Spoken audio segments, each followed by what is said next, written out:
cosa que a nosotros desde aquí, desde la Concejalía de Cultura, nos da siempre muchísima ilusión cumplir pues un poco el sueño, ¿no?, de gente como Ana, que lleva muchos años pintando, perfeccionando y mejorando, ¿no?, y que bueno, pues tiene la oportunidad hoy de enseñarnos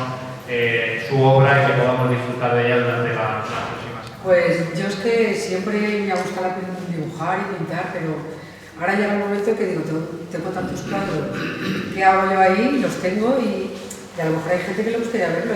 y que no sepa que yo solamente he sido a trabajar, que también he tenido mis momentos de hacer mis cosas. Y también por homenaje a mis padres, que también son mayores, y digo, por lo menos que disfruten de un día